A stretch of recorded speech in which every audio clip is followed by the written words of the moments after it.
नमस्कार दोस्तों, मैं विकास मल्होत्रा स्वागत करता हूं आपका लाल किताब एस्ट्रो सेंटर चैनल पर। दोस्तों, होली पर इस वर्ष चंद्र ग्रहण लगा था। अब कुछ दिन बाद ही साल का पहला सूर्य ग्रहण नवरात्रि से एक दिन पहले लगने जा रहा है। धार्मिक और ज्योतिष रूप से ग्रहण को काफ़ी महत्वपूर्ण माना जाता है। अब ऐसी स्थिति में ग्रहण का समय क्या रहेगा, क्या सूतक काल लगेगा, किन किन जगहों पर दिखाई देगा और राशि के हिसाब से, क्योंकि ग्रहण एक खगोलीय घटना है, राशि पे कुछ ना कुछ पॉजिटिव या नेगेटिव प्रभाव देता है। लेकिन डरने की कहीं पर भी कोई ज़रूरत नहीं है, पॉजिटिविटी से करेंगे। तो कुछ उपाय आज आपके साथ शेयर कर रहा हूँ जो राशि के हिसाब से आप कर सकते हैं, ताकि ग्रहण का नुकसान ना हो बल्कि आप इसका फ़ायदा उठा सकें। तो अंत तक हमारे साथ बने रहें।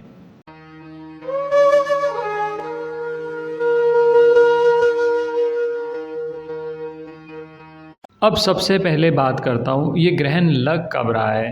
पहला सूर्य ग्रहण है 8 और 9 अप्रैल के बीच रात को लगने वाला है। 8 अप्रैल को रात 9:12 से शुरू होगा और ये रात 2:22 तक रहेगा। अब जो सूतक काल होता है सूर्य ग्रहण के केस में 12 घंटे पहले शुरू हो जाता है। अब क्योंकि भारत की सबसे पहले बात करी जाए तो भारत में ये सूर्य ग्रहण नहीं दिखाई देगा, तो सूर्य ग्रहण का सूतक के हिसाब से कोई भी इम्पैक्ट नहीं पड़ेगा। तो इस मामले में तो घबराने की ज़रूरत नहीं है। अब कौन कौन सी जगह पर दिखाई देगा, क्योंकि हमारे साथ अलग अलग देशों के से लोग जुड़े हुए हैं, तो सबके लाभ के लिए एक बार जल्दी से बता देता हूँ कि किन किन कंट्रीज़ के अंदर ये दिखाई देगा। कनाडा में, मैक्सिको में, यूएस में, कोलंबिया में, कोस्टा रिका में, बरमूडा में, नीदरलैंड में, क्यूबा में, डोमिनिका में, रूस में, बहुत सारी कंट्रीज़ में दिखाई देगा। आप ऐसा कर सकते हैं, अपनी लोकल सिटी पंचांग के हिसाब से देख लीजिए क्या सूर्य ग्रहण वहाँ दिखाई दे रहा है या नहीं।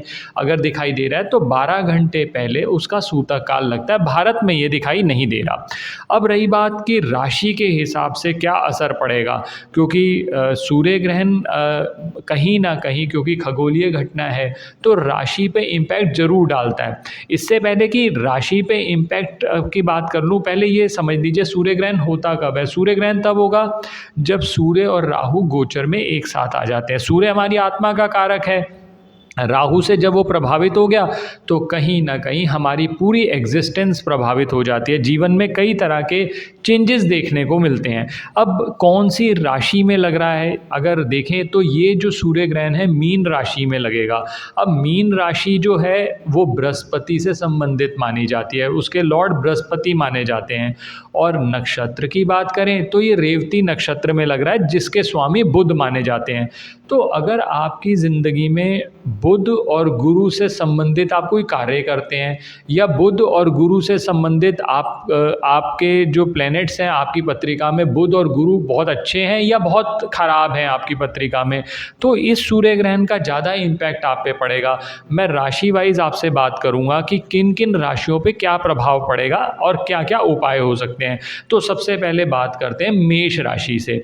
अब मेष राशि की बात करी जाए तो मेष राशि के जातक, और ये जो राशि की बात कर रहा हूँ मैं, ये चंद्रमा के हिसाब से राशि, ये चंद्र राशि के हिसाब से, लगन से बात नहीं कर रहा, राशि से बात कर रहा हूँ। रिपीट कर दूँ इस बात को। अब मेष राशि वालों की बात करी जाए तो उनके 12वें घर से ही निकलेगा। अब अगर मेष राशि वाले ये सोच रहे हैं कि हम विदेश में सेटल होना चाहते हैं, तो ऐसी स्थिति में हो सकता है कि उनको कहीं विलंब देखने को मिले। और कई बार ऐसा भी होता है कि क्योंकि 12वें घर से आपके गोचर हो रहा है, तो आपके जो एक्सपेंस हैं वो भी बढ़ जाएंगे। तो ऐसी स्थिति में इनसे बचने के लिए क्या उपाय करना चाहिए? सबसे अच्छा उपाय है सूर्य को नियमित तौर पर जल देते रहें। आप सूर्य को जल देना शुरू करें सूर्य ग्रहण वाले दिन से कम 43 डेज़ लगातार ये जल देते रहेंगे, तो आपको नुकसान होने वाले हैं उसमें कमी आएगी, पॉजिटिविटी बढ़ेगी। और दूसरी चीज़, आप एक बहुत अच्छा उपाय है हनुमान चालीसा का नियमित तौर पर अगर मेष राशि वाले जाप करते हैं तो वो भी फ़ायदा हो जाएगा। अब मेष राशि के बाद आ जाते हैं वृष राशि वालों की बात। अब वृष राशि वालों के लिए ये इनकम के घर में ग्रहण लगने वाला है, तो अब ऑब्वियस सी बात है, अगर ग्रहण थोड़ा सा फ्लक्चुएशन देगा तो वो आपको अपनी इनकम में देखना पड़ सकता है। और अगर आप इस फ्लक्चुएशन से बचना चाहते हैं तो बहुत सिंपल सा उपाय एक बता रहा हूँ आपको कि आप कौवों को नियमित तौर पर थोड़ा-सा दही खिलाना शुरू करें। जो कौवे होते हैं वो शनि से संबंधित है, दही जो है वो शुक्र से संबंधित है। आप ये ध्यान रखिएगा क्योंकि 11वें घर से जब गोचर होगा तो हो सकता है कि आपके कमाने के जो रास्ते हैं नए खुलें भी। आप सिर्फ़ इसे नेगेटिव मत सोचिए क्योंकि 11वें घर से गोचर है तो इसका मतलब ये नहीं है कि कहीं नेगेटिव ही होगा, पॉज़िटिव भी होगा। तो आप दोनों एस्पेक्ट देखिए और जो मैंने उपाय बताया है कौवों को दही खिलाने वाला, वो दोनों में लाभ करेगा, नुकसान से बचाएगा और फ़ायदा करता चला जाएगा। अब आगे बात करते हैं मिथुन राशि वालों की। अब मिथुन राशि वालों के लिए तो ये घर उनके 10वें घर में पड़ेगा ये ग्रहण। अब 10वें घर में पड़ेगा तो वो तो 10वां घर तो प्रोफ़ेशन का घर माना जाता है। तो मन में एंग्ज़ायटी आ सकती है, मन में कुछ ना कुछ ऐसे विचार आ सकते हैं कि कारोबार ठीक नहीं चल रहा, कारोबार को चेंज कर लें, अरे यार मेरे तो टारगेट ही नहीं पूरे हो रहे। या ऐसा भी हो सकता है कि आपको वर्क प्लेस पे टेंशन बढ़ गई, किसी कुलीग से झगड़ा हो गया, बॉस से ठीक से नहीं बन रही, व्यापार में कोई दिक्कत आ रही है। सबसे अच्छा उपाय है छोटी कन्याओं की सेवा इस पीरियड में कम से कम 43 डेज़ तो ज़रूर करें। बाकी अगर 1-2 महीने आप रेगुलरली सूर्य ग्रहण से शुरू करके एक नियमित शेड्यूल बना लेंगे तो और लाभ होगा। और छोटी कन्याओं की लोग पूछते हैं सर सेवा कैसे करें? छोटी कन्याएँ यानी 9 वर्ष से कम उम्र की कन्याओं को उनको मीठा दूध पिलाना शुरू करें। मीठा फ्लेवर्ड मिल्क मिलता है, आप मार्केट से ले लीजिए और उनको जैसे जितनी कन्याएँ आपको उपलब्ध हों आप उनको ये खिलाना शुरू करें, पिलाना शुरू करें। कहीं आप खाने के लिए भी दे सकते हैं, चॉकलेट्स दे सकते हैं। तो कई आइडियाज़ मैंने दिए, आप उसके हिसाब से अपने नुकसानों को बचा लीजिए और फ़ायदे को आगे करते चले जाइए। अब बात करते हैं कर्क राशि वालों के। अब कर्क राशि वालों के तो ये किस्मत के घर में ग्रहण लग रहा है, तो भाई किस्मत का लाभ लेना है। आप चाहते हैं कि क्योंकि किस्मत ऐसी स्थिति में क्या होता है जब ग्रहण लग रहा है तो किस्मत के रास्ते में रोड़े अटक सकते हैं। ऐसा हो सकता है कि बहुत समय से कोई काम आपका जो आप बनाने के लिए बहुत ज़्यादा प्रयास कर रहे थे वो कुछ समय के लिए रुक सकता है। अगर ऐसा कुछ दिखने में आए तो आप ये कर सकते हैं अपनी माता से या किसी बुज़ुर्ग स्त्री से थोड़े से चावल ले लीजिए, एक सफ़ेद कपड़े में बांध के अपने पास रखिए। आप देखेंगे कि कर्क राशि वालों को इससे काफ़ी लाभ रहेगा। अब बात करते हैं सिंह राशि वालों की। अब सिंह राशि वालों की बात करी जाए तो ये जो ग्रहण है उनके लिए कहीं न कहीं कुछ न कुछ पॉजिटिव ज़रूर लेके आएगा। उनके लिए बहुत अच्छी खबर ये भी है कि अगर वो बहुत समय से किसी चीज़ के लिए आप विवाद को कोई सेटल करना चाहते थे, कोई प्रॉपर्टी का डिस्प्यूट था, तो एक अच्छा पीरियड लग रहा है कि जिसके अंदर आप अपना लाभ उठा सकते हैं।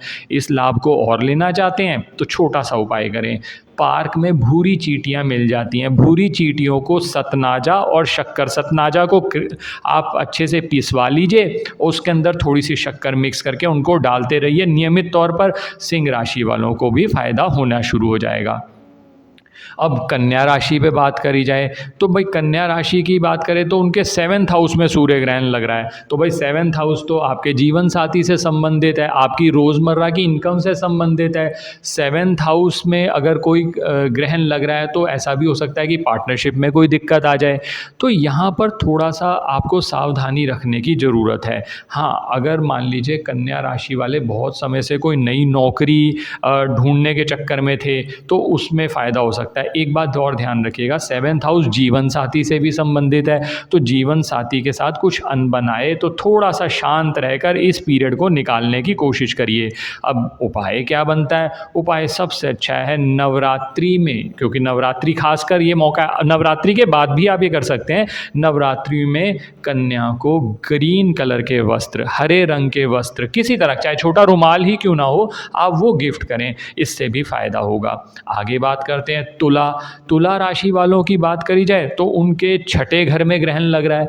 अब ऐसे केसेस में छठा घर जो होता है ना, रोग ऋण शत्रु का होता है, कंपटीशन का भी होता है। ऐसा हो सकता है कि काम में कोई टेंशन बढ़ जाए, कंपटीशन से कॉम्पिटिटर ने कुछ ऐसा कर दिया कि आपके लिए कुछ नुकसान हो जाए। अगर ऐसा कुछ देखने में आता है तो पहले तो पेशेंस रखिए, नए आइडियाज़ ज़रूर आएंगे आपके मन में, ये ध्यान रखिएगा, क्योंकि 6th हाउस आपको मोटिवेट करेगा कुछ क्रिएटिव करने के लिए, तो उस क्रिएटिविटी को करिए, थोड़ा सा पेशेंस रखिए। और ऐसी स्थिति में अगर आपको अच्छे लाभ चाहिए तो आप एक काम करिए, शुक्रवार के शुक्रवार माँ लक्ष्मी को गुलाब का इत्र और अगरबत्ती, दोनों चीज़ें अगर एक मिल जाए तो एक, आप ये नियमित तौर पर करते रहेंगे तो आपको ये लाभ मिलते चले जाएंगे। अब वृश्चिक राशि वालों की बात करी जाए। अब वृश्चिक राशि वालों की बात की जाए तो एक चीज़ थोड़ा-सा ध्यान रखना है कि ओवर कॉन्फिडेंस या ओवर एंथुसियाज़्म में आप अपना नुकसान कर सकते हैं। तो थोड़ा-सा कहीं पर भी आप इन्वेस्टमेंट कर रहे हैं तो थोड़ा ध्यान रखिए, और संतान पक्ष की तरफ से थोड़ी-सी दिक्कत हो सकती है। ऐसे समय में थोड़ा-सा आप पेशेंस रख के चलिए, चीज़ों को थोड़ा-सा समझ कर आप अपना रिएक्शन देंगे तो ज़्यादा अच्छा रहेगा। अब आप कहते हैं कि सर कुछ नुकसान हो रहा है, तो उससे बचने के लिए क्या किया जा सकता है? आप क्या कर सकते हैं, नियमित तौर पर दूध लीजिए, कच्चा दूध, उसमें मिश्री डालिए और शिवलिंग पर अर्पित करते रहिए। सूर्य ग्रहण से प्रारंभ कर दीजिए और नियमित तौर पर शिवलिंग पर ये चढ़ाते रहें। अब बात करते हैं धनु राशि पे।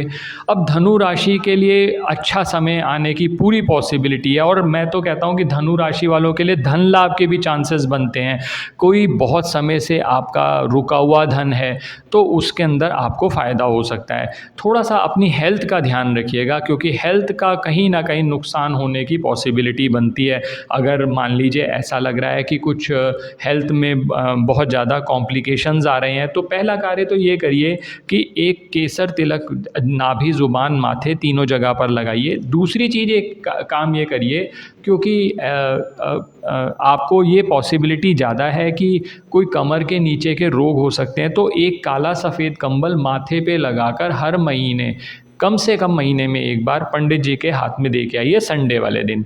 और चने की दाल मंदिर में देते रहें अपनी सामर्थ्य के अनुसार। कोई ऐसा सच कि ये क्वांटिटी नहीं प्रिस्क्राइब कर रहा, अपने सामर्थ्य के अनुसार देते रहिए। अब मकर राशि की बात की जाए। अब मकर राशि की बात करें तो कोई नया एक्शन आप ले सकते हैं। इस समय पर आपको अपॉर्चुनिटी ज़रूर आएगी। अब ऐसे केसेस में ये ध्यान रखिएगा कि जो पेंडिंग काम है आपके, अगर कहीं कुछ टाल रहे हैं तो वो पेंडिंग काम आप निकाल दीजिए, क्योंकि प्रोडक्टिविटी बढ़िया रखेंगे तो आपको बहुत लाभ रहेगा। अब मान लीजिए मकर राशि वाले कहते हैं सर हमें तो और लाभ चाहिए, हमें इस पीरियड का पूरा फ़ायदा उठाना है, तो आप क्या करिए, सूर्य ग्रहण से ही एक नियमित शेड्यूल बना लीजिए। हनुमान चालीसा का जाप करें। हनुमान चालीसा के अलावा आप कौओं को पनीर खिलाना शुरू करिए नियमित तौर पर, तो आपको लाभ होना शुरू हो जाएगा। अब बात करी जाए कुंभ राशि वालों के लिए। तो कुंभ राशि वालों के लिए, क्योंकि दूसरे घर में ग्रहण लग रहा है, तो धन से संबंधित कुछ नुकसान हो सकता है, या धन से संबंधित आवक के भी चांसेस बन सकते हैं। आपकी पत्रिका में पोजीशन देखनी पड़ेगी, गुरु की, बुध की, शनि की अगर अच्छी है तो धन से आपको फ़ायदा हो सकता है। लेकिन फिर भी आप इन्वेस्टमेंट करते हुए थोड़ा सा ध्यान करके सोच समझ कर इन्वेस्टमेंट करिए।